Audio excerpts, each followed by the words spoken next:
Donald Trump launched a war just 23 days ago, justified by what he described as an imminent threat. And today, we learned something that changes how that decision looks entirely. The top counterterrorism official in his administration, the person whose job was to determine whether that threat was actually real, was reportedly brought into the role not because of proven expertise, but because Trump felt sorry for him after 2 failed congressional runs. So think about what that means. The individual tasked with advising on whether the United States goes to war was selected the same way you might hand out a favor to a struggling relative, and now there is surprise when that same person speaks out about the war itself.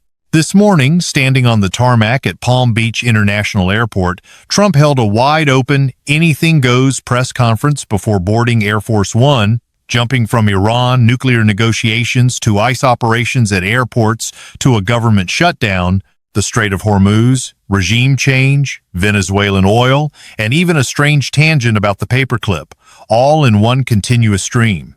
This comes 3 weeks into an active conflict. At the exact same time, his own former counterterrorism chief is now under FBI investigation over alleged leaks.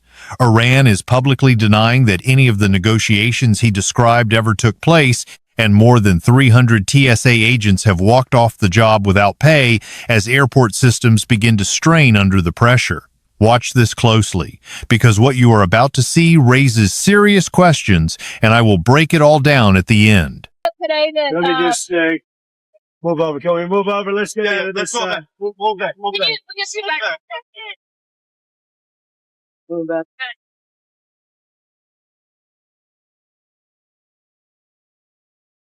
Isn't that more comfortable? Mr. President, Iran's foreign ministry says you're not telling the truth when it comes to productive conversation to end the Well, war. they're going to have to get themselves better public relations people. We have had very, very strong talks. We'll see where they lead. We have major points of agreement. I would say almost all points of agreement. Perhaps that hasn't been conveyed. The communication, as you know, has been blown to pieces. They're unable to talk to each other. But we've had very strong talks, and Mr. Witkoff and Mr. Kushner had them. They went, I would say, perfectly. I would say that if they carry through with that, it'll end that problem, that conflict, and I think it'll end it very, very substantially. We have very much in mind our partners in the Middle East. We've had great relationships with a lot of them, as you know. A lot of them were surprisingly hit. And I was surprised to see it, and so was everyone else. But we have they're very much in mind in the discussions. So the discussions took place yesterday. They went into yesterday evening. They want very much to make a deal. We'd like to make a deal too. We're going to get together today by probably phone, because it's very hard to find a country. It's very hard for them to get out, I guess. But we'll at some point very, very soon meet. We're doing a 5-day period. We'll see how that goes. And if it goes well, we're going to end up with settling this. Otherwise, we'll just keep bombing our little hearts out. Who is Steve Witkoff speaking with, Mr. President? Speaking with in Iran. A top person. Don't forget, we've wiped out the leadership phase 1, phase 2, and largely phase 3. But we're dealing with the man who I believe is the most respected and the leader. It's a little tough. We've wiped out everybody. Is that the Supreme Leader? No, not the Supreme Leader. So it's not Mustafa. Well, nobody heard of the second Supreme Leader, the son. Are these direct? We have not heard from the son. Every once in a while you see a statement made, but we haven't. We don't know if he's living. But the people that seem to be running it, and they seem that based on really fact, because things they've said have taken place. Can you say Mr. what that President, is? I can't. Why Mr. not? President, I know you've deployed. Because I don't want him to be killed. Okay? I don't want him to be killed. Mr. President, you've deployed. Nobody wants to be that. Nobody wants that job right now. You know, nobody's exactly looking forward to being the head of that particular country, but perhaps we'll be able to solve that problem. Mr. President, you've deployed ICE agents to American Who are you airports today. Newsmax, sir. You've deployed ICE You're not agents. doing a very good job. You've deployed ICE You're not agents. doing a good job. Did you hear me? Okay, go ahead. What exactly do you want Can from you these believe it? I'm talks? taking CNN over Newsmax. What You believe exactly it? are you looking for in these talks, Mr. President? We're looking for all of the things that we've been talking about. We want to see no nuclear bomb, no nuclear weapon, not even close to it. Low key on the missiles. We want to see peace in the Middle East. We want the nuclear dust. We're going to want that, and I think we're going to The get enriched that. We've uranium? agreed to that. Yeah, we've agreed to that. You want the enriched uranium before you can end this And we war. want no enrichment, but we also want the enriched uranium. Where if this happens, it's a great start for Iran to build itself back, and it's everything that we want. And it's also great for Israel, and it's great for the other Middle Eastern countries, Saudi Arabia, UAE, Qatar, all of them, Kuwait, and Bahrain in particular. So it's great for all of them. If the Mr. war is President- ending, do you still need $200 billion? It's always nice to have. It's always nice to have. It's a very inflamed world, and the Democrats inflame it. You know, largely the Democrats inflame it. Let me just talk about the others. So ICE has done very well. I've requested. Now, you know, I'm a big believer that they should be able to wear masks when they go and hunt down, you know, murderous criminals and others. But for purposes of the airport, I've requested that they take off the mask. I don't like it for the airport, and I believe they are willing to do that. Mr. Why do President, they need to wear masks not at the airport, but they need to do it when they're out in the country? Because the people coming into the airport, typically speaking, aren't murderers, killers, drug dealers, etc. There may be a few of them, but there aren't many. They're people that want to come into the country, or that people want to leave the country, go into maybe their home country. So I didn't think it was an appropriate look for an airport. I think it's a very appropriate look when they're out on the street trying to find one of the 11,888 murderers that Sleepy Joe Biden led into our country. Elon Musk. Last Elon- year you gave a $10,000 bonus. Sorry. Last year you gave a $10,000 bonus to TSA workers who kept showing up to work during the shutdown. Will you do that again? Well, it could happen. It's amazing. There are people that are really, really loyal and great, and it's not easy for them. And this is all caused by the Democrats. It said, just so you know, all this money was approved. Everything was approved. This is done. The Democrats went in, and they want to have radical left lunatics come into our country. They want to have drug dealers. They want to have murderers come into our country. They want to have open borders, and we're not letting it happen. That's what this is all about. They don't want voter ID. They don't want proof of citizenship. They don't want mail-in ballots. They're so corrupt. What they want, the only thing they want is mail-in ballots. So we also added, as you know, into the Save America Act. And it's called Save America. It's not the Save Act. But we added no transgender mutilization of our children and no men in women's sports. Sir, Elon Musk, if these talks go well, and you reach I don't think he's going to be a newsman. Well, if these talks go well and you reach a ceasefire agreement with Iran, do you believe Israel would abide by that agreement? I think Israel will be very happy with what we have. We just spoke to Israel a little while ago. I think they'll be very happy. This will be peace for Israel, long-term peace, guaranteed peace. If this happens, and you know I can't guarantee it, but I think it's going to. And my life is a deal. That's all I do is deals. My whole life. I think this is something that's going to happen. And why wouldn't it happen? So tomorrow morning, sometime their time, we were expected to blow up their largest electric generating plants that cost over $10 billion to build. It's a very good one. There was no dearth of money. And one shot, it's gone. It collapses. Why would they want that? So they called. I didn't call. They called. They want to make a deal. And we are very willing to make a deal. It's got to be a good deal. And it's got to be no more wars, no more nuclear weapons. They're not going to have nuclear weapons anymore. They're agreeing to that. Any of that stuff, there's no deal. And if you, Have they if offered they to reopen don't the go border? well, sir, and you target... You said you want to get the enriched uranium. How are you going to get the enriched Well, uranium? Are you going to it's send very troops in? easy. If we have a deal with them, we're going down and we'll take it ourselves. Can I ask Sure, you, and if you- the Treasury lifted sanctions on Iranian oil that was out to sea. Do you criticize President Obama for giving Iran $1.7 billion? Well, I just want to have as much oil in the system as possible. But Iran is And making we don't $14 even know if Iran gets that money. Frankly, I think it's very hard for them to get it. But you have ships that are out there that are loaded up with oil. Rather than keep it there, I would rather see it go to the system. Any small amount of money that Iran gets is not going to have any difference in this war. But I want to have the system be lubricated. Even $14 billion, you don't think helps them? Where's the 14 billion? Because the inflated price, they get $14 billion from the I don't think they're getting the money. oil. I could tell you when this is all over, I will tell you who's getting the money. Mr. President, The Marines from California, given that it'll take some weeks to arrive, is the intention to police the strait or take guard? What are you doing? Well, it's been reported that their Marines that left California, left San Diego last week, at the end of the week. Why are they headed there now? Well, let me ask you this. If you were in my position and I asked you that question, do you really believe I'd give you that? That's a crazy question. Mr. President, Another we young don't woman talk was about killed by a illegal immigrant. Strategy. Yeah? Another Sir. young woman was killed by an illegal immigrant that was led Yeah, in let under it- Biden administration. Let in by Biden. You have a message for her family. It's devastating. These people were let in by Biden. We're getting them out. We're getting them out fast. That's why ICE is so important. They're doing such a good job. This animal, I saw the whole thing last night. They gave me a briefing. Came in through Joe Biden with his open door policy and his borders are Kamala, who never saw the border, never made one phone call. All the ICE people, you see, they all know me. Everyone knows me. They like me. I speak to them all the time. Didn't make one phone call during 4 years. She was the border czar to anybody on the border. Never went there.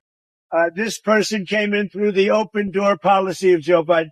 And we have other, we're taking them out by the tens of thousands. We're doing a great job, but, it's a shame. They've hurt our country. Just remember this. Joe Biden and that gang of radical left lunatics, some very smart, but radical left and bad ideology, sick people.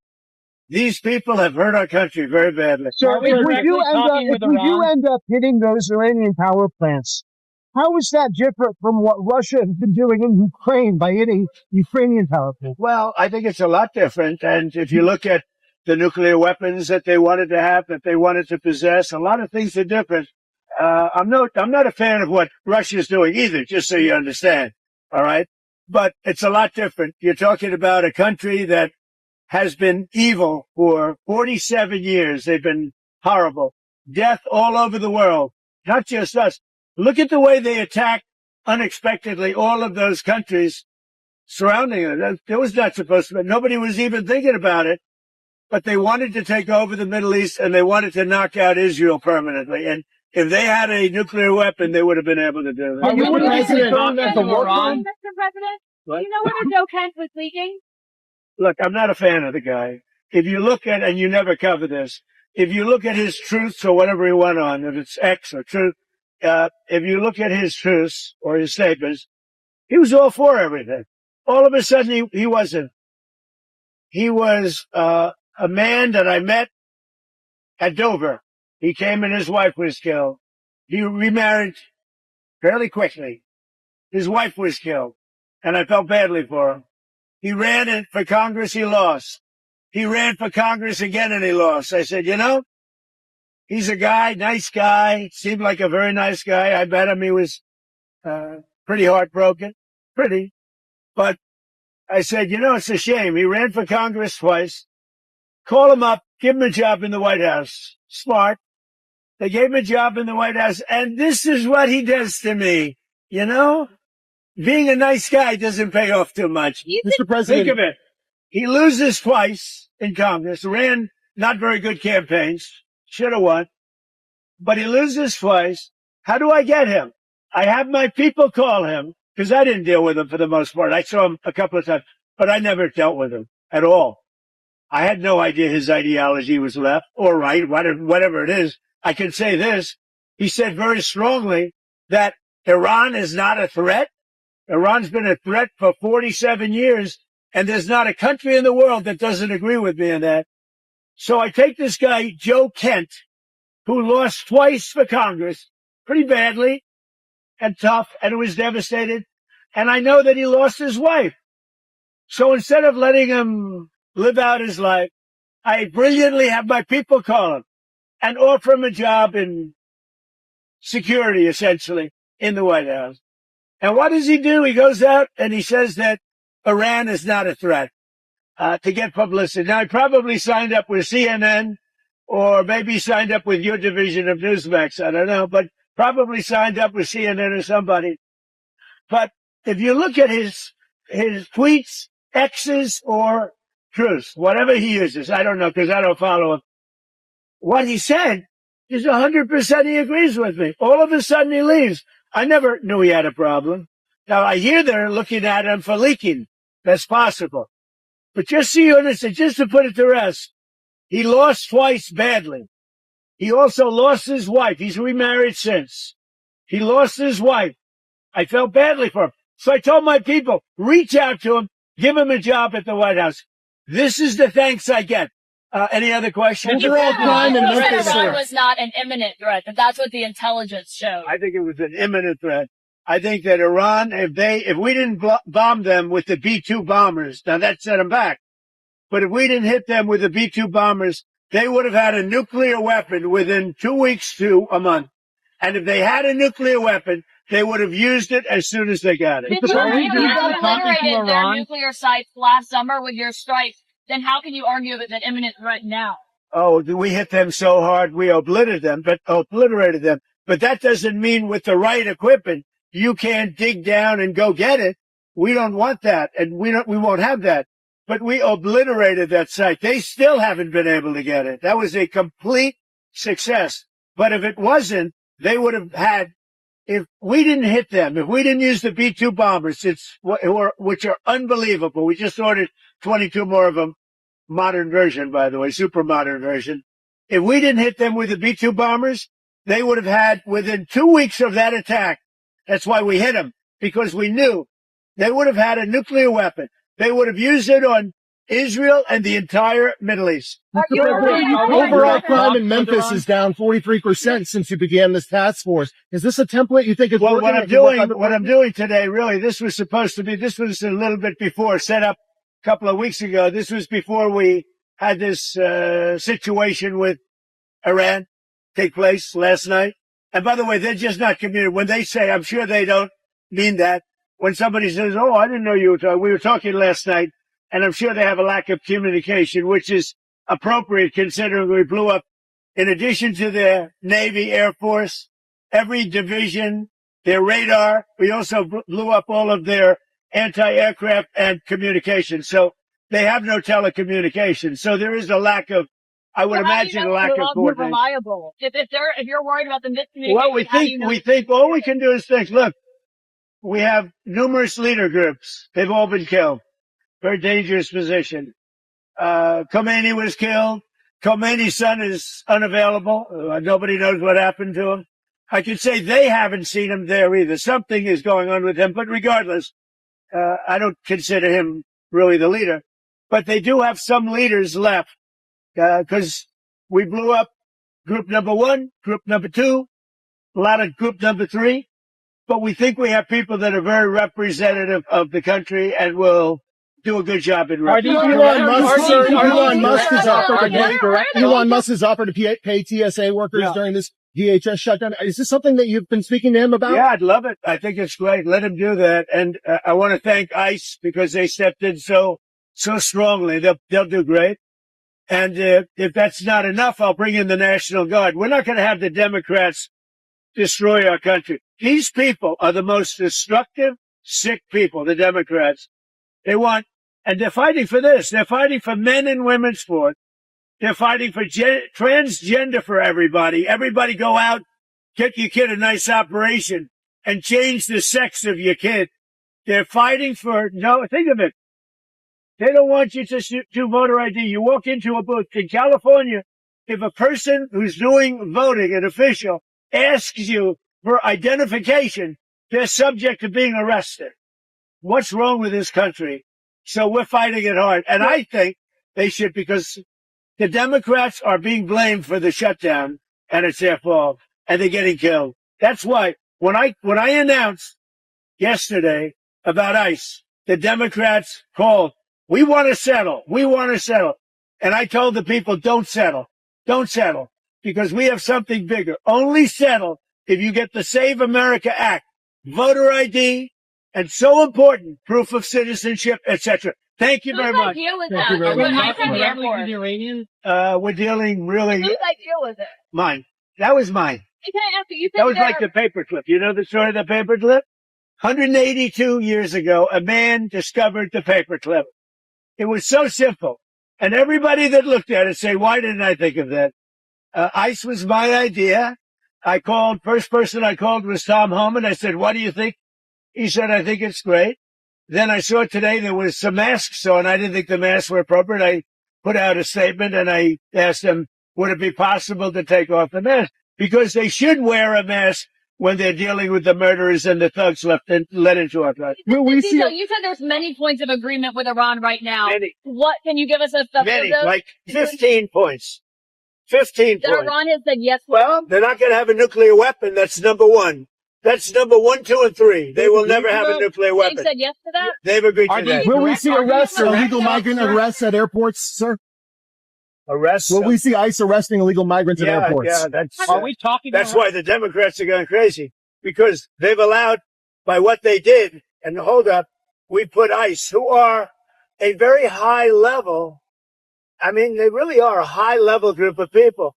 And they love it because they're able to now arrest illegals as they come into the country. Have you seen what That's, happened? that's very fertile territory. But that's not why they're there. They're really there to help. Are we talking to Iran directly? To no enrichment whatsoever, even for medical purposes, civilian purposes? They have. Thank you. Thank What you, about the Mr. Strait of Hormuz? Who's going to be in control of That'll that? be opened very soon if this works. How soon? And who's I in mean, control of it? Will I mean, Iran still be able to control the flow of oil? Be jointly controlled. By who? Maybe me. Maybe me. You want the United States to be in control Me of and the Strait of Ayatollah, Hormuz? whoever the Ayatollah is, whoever the next Ayatollah. Look, and there'll also be a form of a very serious form of a regime change. Now, in all fairness, everybody's been killed from the regime. They're really starting off. There's automatically a regime change, but we're dealing with some people that I find to be very reasonable, very solid. The people within know who they are. They're very respected. And maybe one of them will be exactly what we're looking for. Look at Venezuela, how well that's working out. regime has agreed to We are doing so well in Venezuela with oil and with the relationship between the president-elect and us. And maybe we find somebody like that in Iran. Are you considering any more options to lower the price of oil while it's not? The price of oil will drop like a rock as soon as a deal is done. I guess it already is today. No, we have a very serious chance of making a deal. That doesn't guarantee anything. I'm not guaranteeing anything. I'm not going to come out here in a week or 2 weeks and have you all say, oh, you said, I didn't say anything. All I'm saying is we are in the throes of a real possibility of making a deal. And I think if I were a betting man, I'd bet for it. But again, I'm not guaranteeing anything. They want to make a deal very badly. Mr. President, what changes would you like to see in DHS under Mark Wayne Mullen? Well, he's going to be fantastic. He'll make his own change. He's already given me a list of people he wants to bring. He's a fantastic guy. I think he's just the right guy. You all know him. He's a very open, smart guy, very successful actually in business, which people don't know. And he's a friend of mine. I think Mark Wayne is going to be fantastic. Thank you. Are these direct shots for Iran? Mr. President, on the plane crash that happened to Terrible. Iran? They made a mistake. It's a dangerous business. That's terrible. Thank you. Mr. President. If you're sitting there feeling like you just watched someone explain a war with the same tone and pacing you'd expect from a late-night infomercial, that reaction is not misplaced, and it is not exaggerated. It is exactly the point where the narrative begins to break. Because what you just heard was not simply a chaotic press conference. It was a series of statements that, when placed side by side with verifiable facts, start to collapse under their own weight. So we need to slow this down and go piece by piece. Starting with Joe Kent, because what was said about him on that tarmac is not just a throwaway line, it is one of the most revealing admissions tied to this entire war. He described Kent as someone he brought in out of sympathy, as a personal gesture, someone he met at Dover, someone whose wife had died, someone who had lost 2 congressional races, and someone he decided to help by offering a position. That is the version presented publicly.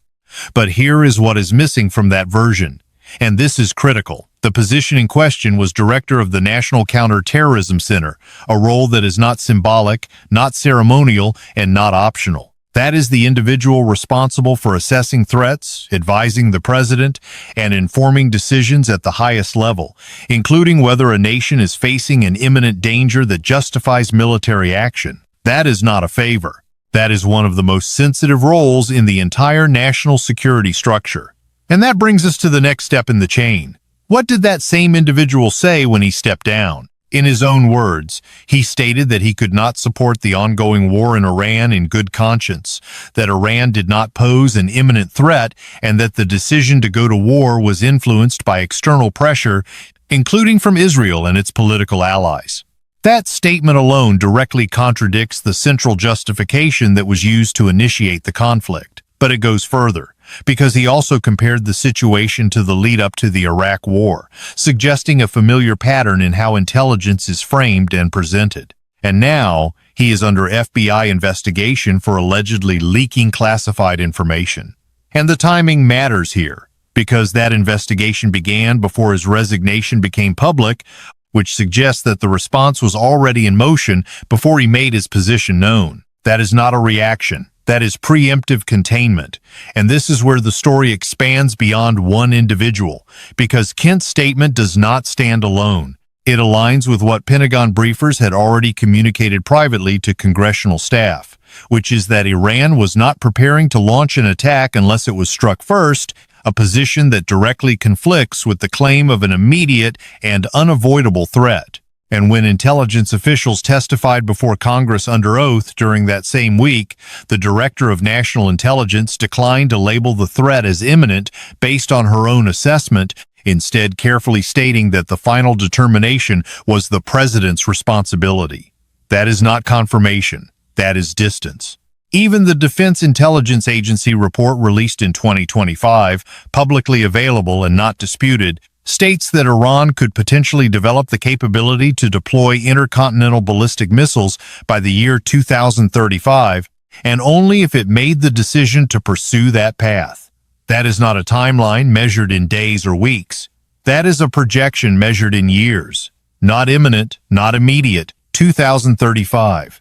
Meanwhile, on that same tarmac, the president described ongoing peace negotiations that, according to Iran's foreign ministry, are not taking place at all. Iran has publicly denied that any direct talks occurred, stating that the narrative being presented is inaccurate and possibly intended to influence global markets or strategic positioning. What we do know is that there has been no direct communication between the United States and Iran in recent days, with intermediaries such as Egypt, Qatar, and the United Kingdom relaying messages between the two sides. So when you hear that the talks were strong, that they covered major points of agreement, and that progress is being made, you have to place that statement next to the denial coming from the other side. That is not a breakdown in communication systems. That is a contradiction between two versions of events that cannot both be true at the same time. And even saying that out loud highlights how unstable the narrative has become. Now consider the timeline. The 5-day pause that is being discussed did not emerge organically.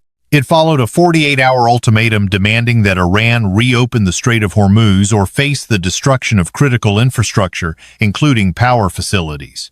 As recently as Friday, there was no interest expressed in a ceasefire. Within 3 days, the language shifts to progress, agreement, and resolution.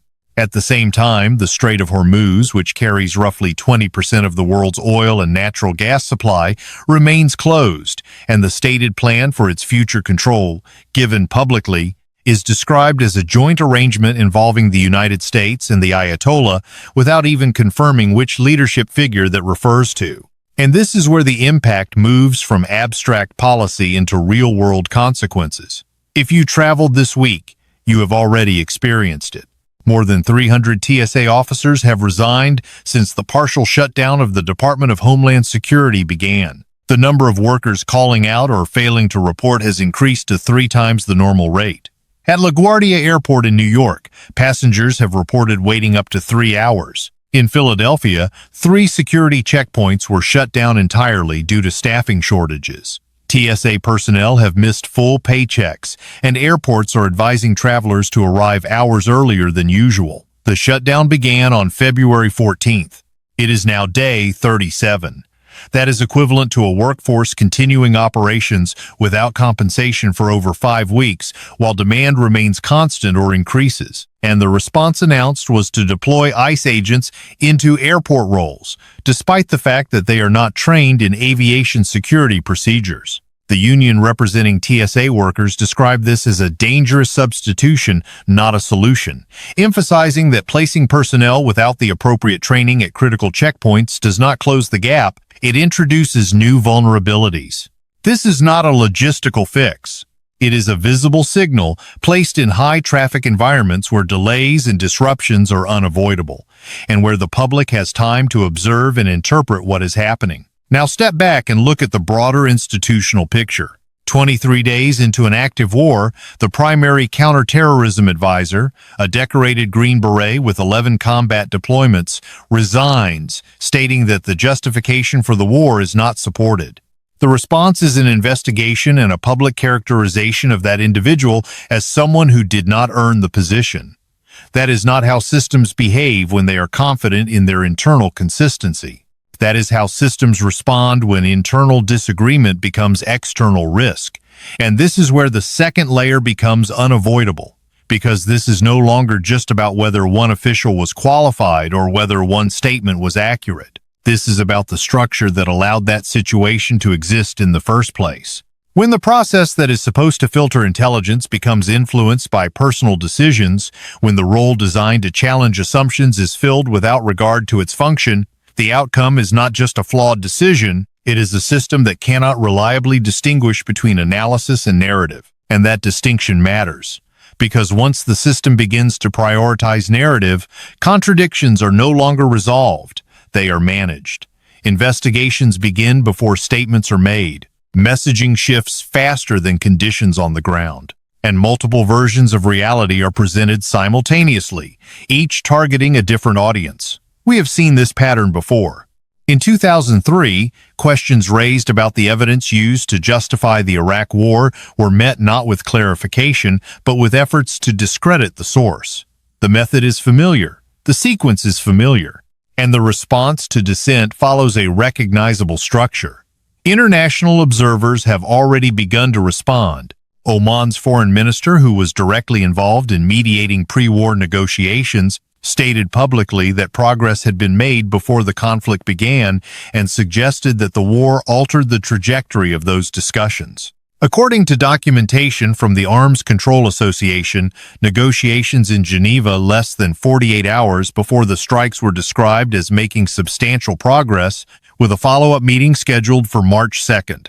Instead, the first 6 days of the conflict resulted in costs of $1.3 billion, averaging nearly $2 billion per day, with 13 American service members killed and approximately 200 wounded.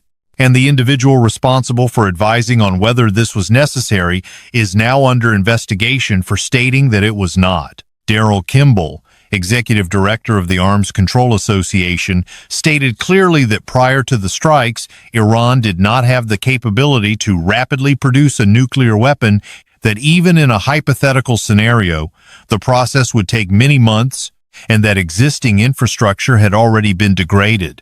In other words, the timeline was not accelerating toward immediate danger, it was extending away from it. And yet that context does not appear in the justification that was presented publicly. As of this moment, Iran continues to deny that negotiations are taking place, while the administration continues to describe them as successful. A 5-day pause exists, mediated indirectly, without direct confirmation from both sides, and tied to conditions that could shift rapidly. Mark Wayne Mullen is moving toward confirmation as the next Secretary of Homeland Security following a 54-37 Senate vote, inheriting an agency that has been partially shut down for more than 5 weeks, with a workforce under strain and infrastructure under pressure.